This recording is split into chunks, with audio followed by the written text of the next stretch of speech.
On va poursuivre cette discussion sur l'intelligence artificielle avec quelqu'un que vous connaissez bien, Samuel, puisque vous travaillez ensemble. Chers amis, c'est Isabelle Ril. Merci de l'accueillir. Isabelle, venez me rejoindre. Merci beaucoup. Prenez place, mettez-vous à l'aise. Vous avez un micro devant vous. Bonjour, ravi de vous avoir. Bonjour. C'est allumé, il n'y a pas de problème.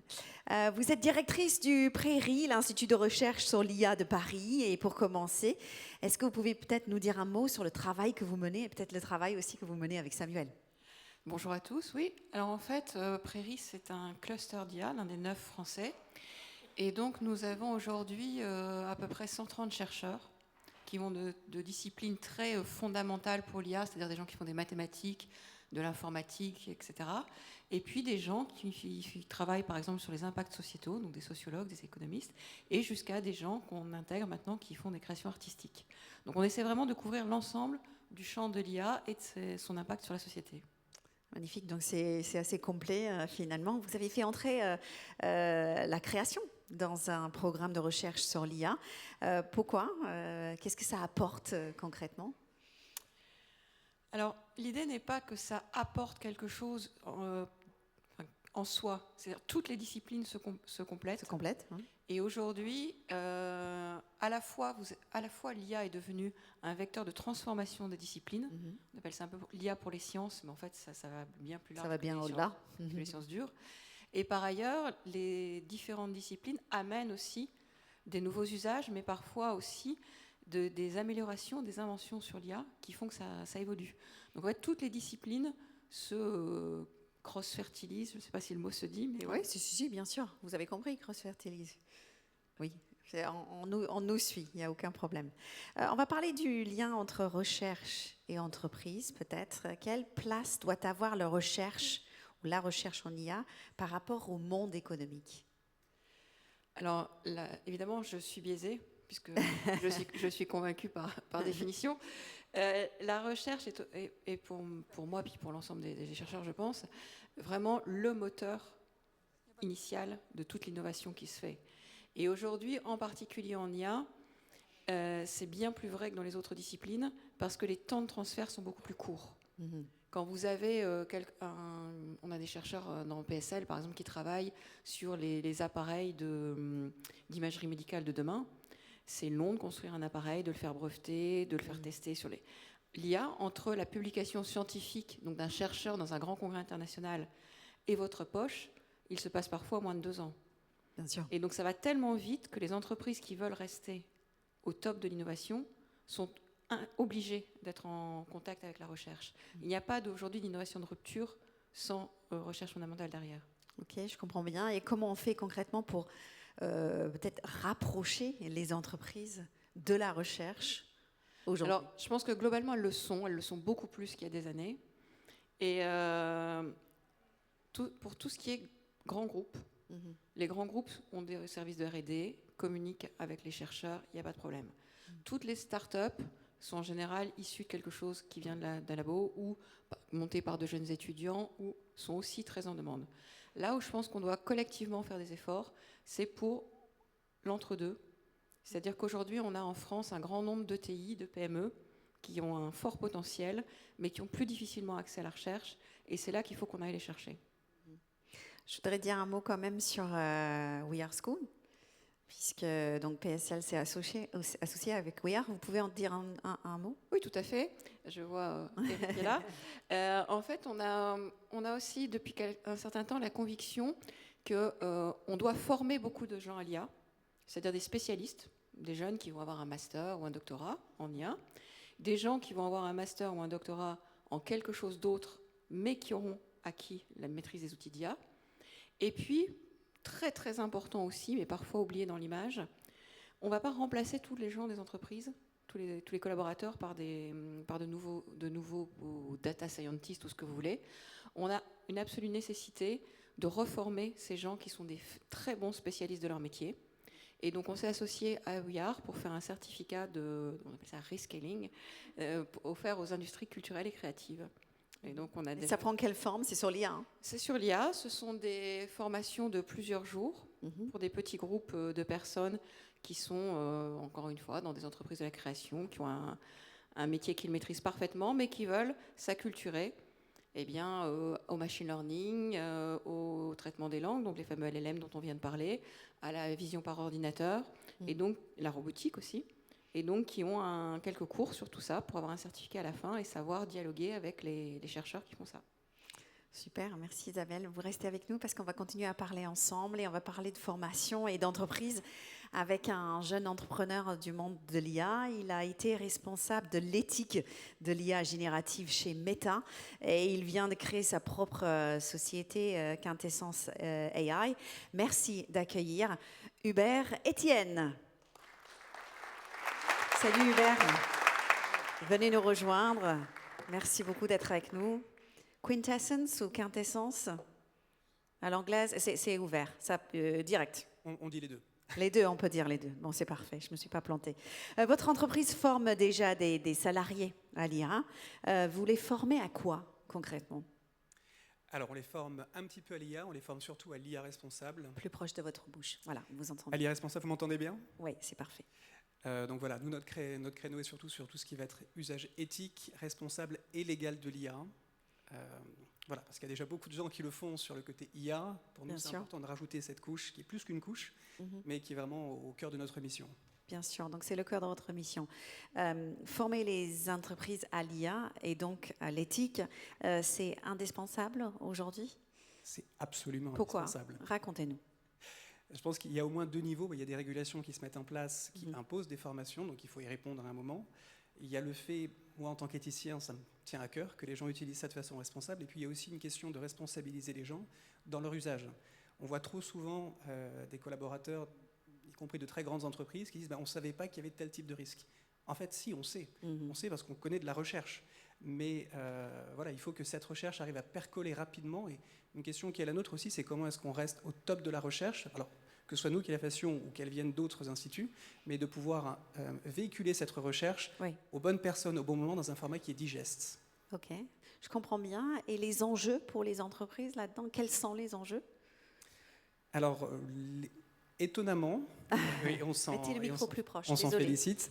Moi, je trouve que les entreprises sont très réactives sur ces sujets-là. Okay.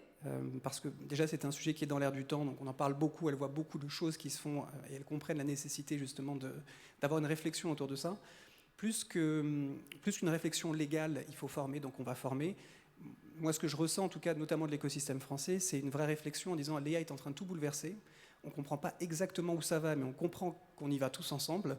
Et il faut qu'on arrive à travailler avec des chercheurs, avec différents types d'acteurs qui peuvent nous aider à comprendre comment sera fait le monde de demain et comment s'y préparer. Donc, il y a des actions qu'on doit mener quand on est entreprise pour avancer ensemble. On a compris, quel que soit le secteur, vous êtes d'accord? Justement, on est allé interroger donc Mihir Sarka, directeur de l'IA chez Engie, donc un groupe mondial de l'énergie. Et voici ce qu'il nous a confié sur la façon dont Engie utilise l'IA au quotidien. On l'écoute. Alors l'IA aujourd'hui chez Engie, comme dans toutes les grandes entreprises, on l'utilise de façon individuelle, bien sûr, donc des outils comme Copilot ou ChatGPT, où on a un environnement sécurisé pour les données d'Engie, on les utilise pour améliorer notre productivité individuelle. Mais ce à quoi on réfléchit également, c'est comment est-ce qu'on modifie ou on améliore la productivité et l'organisation de l'entreprise, du point de vue organisationnel, avec une refonte et une façon de repenser les process end-to-end et un petit peu de réfléchir à comment est-ce que l'IA peut agir sur ces process de manière plus globale. Alors un exemple sur ces process, c'est la maintenance prédictive et la détection de défauts sur des assets, sur des équipements qu'on peut avoir sur la production d'énergie. Alors ça peut être des parcs d'éoliennes, ça peut être des parcs solaires avec des panneaux photovoltaïques ou ça peut être des lignes de transmission haute tension, activité qu'on a en Amérique du Sud notamment pour le transport d'électricité. Et donc, ce qu'on a essayé de développer, c'est des solutions à base de drones, par exemple. Des drones qui font de la navigation autonome, qui se pilotent automatiquement sur des parcs solaires, par exemple, où chaque panneau, chaque rangée de panneaux peut se ressembler. Et donc, la navigation par GPS n'est pas assez précise pour que ces drones naviguent de façon automatique. Et donc, on utilise de la vision par ordinateur pour qu'ils se positionnent et voir dans quelle rangée ils peuvent identifier un défaut de production sur un panneau solaire. Une fois qu'on a identifié et capturé des images, on utilise de l'IA pour identifier les défauts. Il peut y avoir des défauts ou des anomalies dues à l'usage qui font que aujourd'hui, c'est des équipes de maintenance qui sont sur le terrain et qui utilisent leur vision avec des jumelles, par exemple, pour essayer de voir ces défauts. Et on optimise ce process en ayant des robots et des drones qui puissent capturer ces images et analyser ces défauts automatiquement. Donc il s'agit d'un travail entre l'humain et la machine, ici pour essayer d'apporter de la valeur ajoutée. C'est ce que précise Monsieur Sarka. Vos réactions à ce que vous venez d'entendre, Isabelle, peut-être ? Ce sont des choses qui sont en train de se développer de manière très importante. Alors là, il prend le cas peut-être le plus complet parce qu'en plus on a un drone, donc ça fait toujours rêver. On aime bien les drones, ça vole, c'est rigolo. Ça existe dans beaucoup d'entreprises maintenant. Donc c'est vrai pour des grands parcs d'éoliennes, mais c'est vrai aussi, on ne le connaît pas forcément, enfin moi je ne le connaissais pas avant, dans les chaînes de production, souvent en fin de chaîne, il y a un contrôle visuel. Donc il y a un contrôle visuel des pièces qui sont usinées. La première fois que j'avais vu ça, c'était chez des équipementiers automobiles. En fait, en fin de chaîne, des gens doivent vérifier qu'il n'y a pas de plis dans le tissu des sièges. C'est horriblement pénible comme travail. C'est chronophage. Et donc ils ont remplacé ça par de la computer vision, ce qui permet de faire ça de manière automatique, probablement beaucoup plus précisément puisqu'il n'y a pas de fatigue, et puis d'arrêter d'utiliser des humains à scruter un siège d'un autre siège toute la journée. Bien sûr, c'est remplacer des tâches chronophages par l'IA. Hubert, un mot sur ce que vous venez d'entendre ? Oui, bien sûr, il y a les éoliennes, il y a aussi beaucoup d'autres cas d'usage. Je pense notamment pour l'inspection des plateformes pétrolières, pour les chemins de fer également. Bien sûr. Alors évidemment, en tant qu'éthicien, moi, quand j'entends drone, et il y a des technologies fantastiques là-dedans, il y a toujours une petite lumière qui s'allume en me rappelant les drones militaires, et peut-être une toute petite réflexion là-dessus. Il y a 5-6 ans, on a eu une réflexion qui s'est lancée autour de ces sujets-là, ce qu'on appelle des essaims de drones tueurs. Alors, pardon de casser l'ambiance un petit peu, mais en tout cas, il y avait un général américain, et notamment de Future of Life, qui avait alerté en disant « Attention, il ne faut surtout pas faire ça ». Et ce qu'on voit aujourd'hui dans les conflits armés, c'est qu'on tend de plus en plus vers ça. Aujourd'hui, c'est quasiment normal de dire on va faire des essaims de drones autonomes. Donc, je trouve qu'on est vraiment dans un bel exemple il y a des choses très très belles qu'on peut faire avec des drones, il y a des choses beaucoup plus dangereuses, d'où l'importance d'une réflexion éthique sur ces sujets. Évidemment, ça met tout en exergue. Merci pour cette précision, elle est très importante. Hubert, on a parlé ce matin du financement de la création et de l'innovation en France, mais c'est aussi un enjeu pour la recherche. Vous avez voulu créer un centre de recherche en France, projet qui n'a pas pu aboutir, malheureusement. Quel était le projet et qu'est-ce qu'il a coincé ? Alors, il a abouti. Ah, il a abouti il a abouti différemment. Oui. On a pivoté comme disent les entrepreneurs. D'accord. Et effectivement, alors initialement, quand je suis parti de Meta, en fait, je voulais créer le plus grand centre de recherche européen des questions d'éthique de l'IA et d'IA responsable. Et j'ai pris mon bâton de pèlerin pour aller faire le tour des instituts et discuter de ces projets-là. Et puis, la recherche française est fantastique. Elle a ses points positifs et ses points négatifs. Et surtout, je pense qu'on était dans une dynamique un peu particulière de vouloir changer les codes et de vouloir aller très vite sur des technologies un petit peu pionnières. Donc, ce qui est toujours, il faut le temps que ça se fasse. Il faut le temps de faire son trou, comme on dit. Donc, effectivement, on a pivoté. Maintenant, en fait, Quintessentiel, c'est un centre de recherche qui fait de la formation aussi.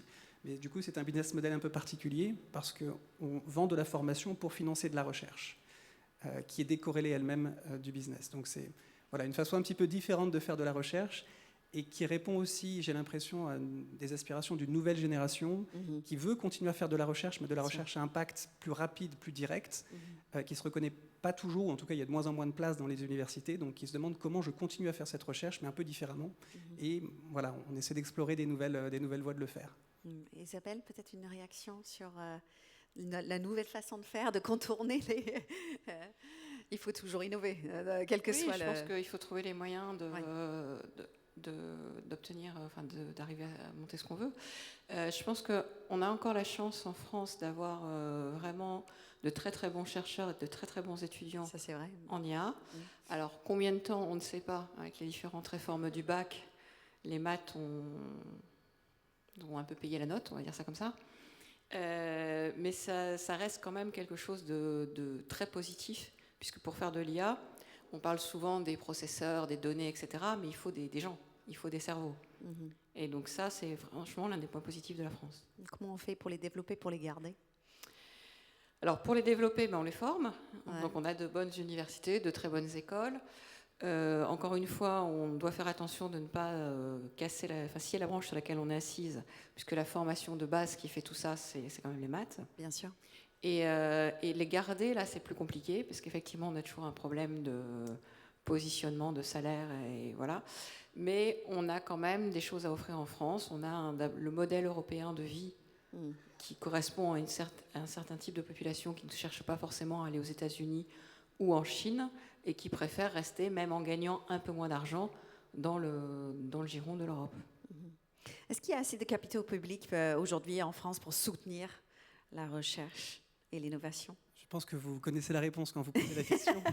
Oh, c'est mon boulot d'être un peu provoque, mais oui. Je pense que dans tous les cas, les chercheurs vous diront toujours qu'il manque d'argent parce qu'on devrait avoir plus d'argent parce que c'est tellement essentiel. Donc chacun ses biais autour de ça.